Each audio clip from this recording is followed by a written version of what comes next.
How do you go from being an overlooked prospect out of high school with 0 offers to playing for the Savannah Bananas, meeting celebrities like Theo Vaughn, Jorge Masvidal, and millions of people knowing your name from your hat flying off? My Savannah Bananas story, let me tell you about it.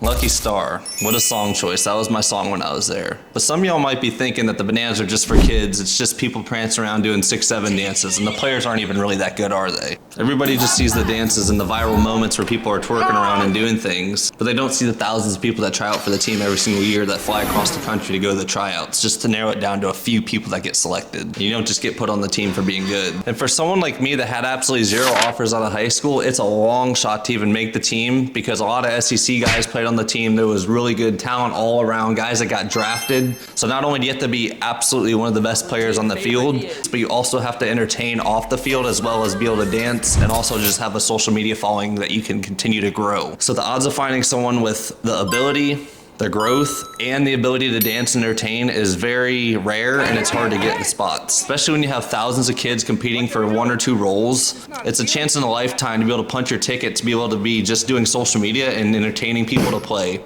Not to mention there's a lot of Bananas players that are making over 6 figures a year playing for them. But it's beside the point. Everybody sees me now with over 40,000 followers on social media, but they didn't see me before. So this is why I'm sharing this story. This is more of the one-on-one type of story that only real people that know me even know this story. I've never brought it up before to people or the internet to see it. It's just something that you had to know me, so I figured I'd share it with you guys, and I love the support that you guys have shown. So if you want to show some encouragement and follow and drop a comment and like, I'd appreciate that, and I really love your guys' support. It helps me continue to make these videos because I don't get paid for these videos, and I love to hear what everyone says about it. But let's get into the story. So freshman year, going into high school, I was a for sure shoo-in to make varsity because I was throwing in the high 80s. I was topping out at 87 at 13, throwing balls 300 feet.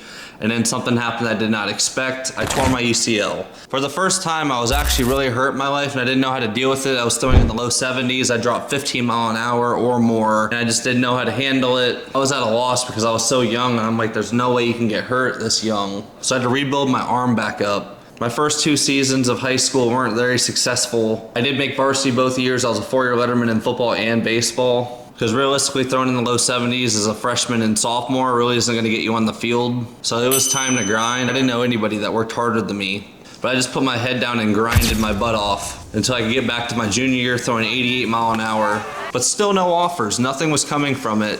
I pitched to a 3-point-something ERA as a starter my junior year of high school in Florida, which is really impressive. But still nobody came. So I'm like, what do I need to do to get an offer? What do I need to get somebody to recognize me? Senior year rolls around, I'm still playing football, I'm bigger now, I'm 240 pounds my senior year of high school.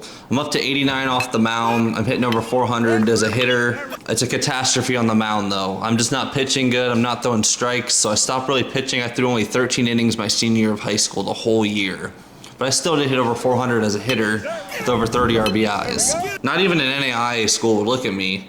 I had a few come out and watch, but really didn't even want me. I had this junior college up in Illinois contact me and asked if I wanted to come up and fly up for a visit and do like a batting practice, do like a little showcase for them. You might be wondering, what does the Bananas have to do with my JUCO story? But you'll see in a second why it matters. So I fly up to Illinois in the middle of nowhere. I'm wearing a freaking tuxedo. My coach is like, why are you wearing this? This is just like a rundown town with like 5,000 people and you don't need to be wearing a tux to impress me. I'm like, it's my first time going on a freaking visit. I didn't know what to do. I didn't know what to expect. But it was a really good first impression, did pretty good at the showcase. He ended up offering me a full ride scholarship to go play baseball at a JUCO. That was the only offer I had out of high school, and I took it.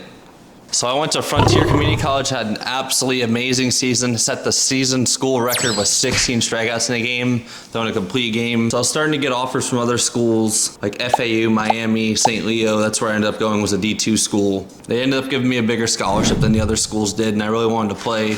to develop and get better because I really hadn't pitched that much in high school. So I head to Tampa, Florida for St. Leo University. So St. Leo is actually the place where I got my offer for the Savannah Bananas. I had a short season my first year because that was the shortened season from the pandemic, had like a 4-point something ERA. Second season kind of struggled. And in junior year, that's when I pitched really good. I had a 2-point something ERA out of the bullpen. I was 6-1 with 9 saves on the year. Just had an absolute dog out of the bullpen. I was somebody that could go and save the game for you and also win it. And this is where someone on St. Leo that actually played for the Bananas that got drafted by the Orioles gave me his opportunity in Savannah. So a pitcher we had, 7-foot pitcher, got drafted by the Orioles, was a Bananas player, and his spot's obviously open. He calls the coach and said, hey, I got a guy. He plays on my team. He had a really good season. Would you be interested in bringing him up? Because the Bananas only bring in guys for temporary contracts for a few weeks at a time. They give you like a 2-week temp contract to see if you can make the team. So you have to go up there, ball out, and show if you can actually stay. If they don't want you, they just get rid of you. It happens all the time. With so much competition and guys coming in from all these big-time schools, they can kind of pick and choose what they want. They're one of the best summer ball teams. Honestly, they would have competed in the Cape Cod League because they ended up winning the Coastal Plains the year I'm there. There's a couple of problems with me going to Savannah. 1, I can't dance, and 2, I can't dance. So they run you through all the choreography of what you need to do for the dancing. They show you the little routines as well as the rehearsals that we're doing before all the games. You have to remember all the dances and also dance really good at the same time. So my first day I'm running through my rehearsal, I get a call. Jesse Cole, the owner, the guy in the yellow suit, calls me into his office. I think I'm in trouble because it's my first day and I'm like, why is he calling me in my office? Am I not dancing good? Am I not doing something correctly? What did he find out about me? I get into his office. This is when I really saw just how of a genuine person he really is. He runs me through his whole story, making sure that he knows me actually as a person. He sits down for about 30 minutes and talks to every single guy on that team and every employee that works at that stadium. He takes the time to know who my parents were, my entire story. It was really fascinating just how much time he actually took to actually meet me and see who I was as a person, just someone that played for his team. Even though he's had hundreds of players and hundreds of employees that have came through Savannah, he still took the time to actually know who I was. This is where it became special that this place is not just a place that you're entertaining people. He's taken the time just to meet me and also every single fan. You kind of see he gets this reputation of being a person that really cares to actually entertain every person, never leaving a fan without an autograph, and also making sure every fan gets interacted with, just like he treats his employees and his players from the top to the bottom. So as we know, I go on in the summer. I have a really good summer. I pitched to like a 1.3 or 1.4 ERA through the playoffs. Playoffs have come around and I end up pitching really good. We win the championship and go on to get a ring in the Coastal Plains League. So this isn't a story to just talk about how good I am or how good the Bananas are. It's a story to remind you that you can have 0 offers. Nobody could be watching you and you still can end up being someone. You can still end up going after your dreams and playing for a team that you really want to play for. This team not only helped me pursue my dreams later on in baseball, it got me a professional baseball contract. One of the coaches had a connection with the team that I signed with. So it wasn't just the publicity, but the coach that actually coached me knew one of the teams that signed me in professional baseball. So the Bananas left a lasting mark on me and my professional baseball career and helped me build my following to where it is today. I wouldn't have been where I am today without them, and I wouldn't have continued to play professional baseball without them as well. I just want to continue seeing these types of stories. Please like, follow, and subscribe. I really enjoy to make content for you guys, and I really want to hear what you guys have to say. So please drop a comment, and thank you for everything. Please go like and follow on the video, and have a good rest of your night. Catch you on the next one.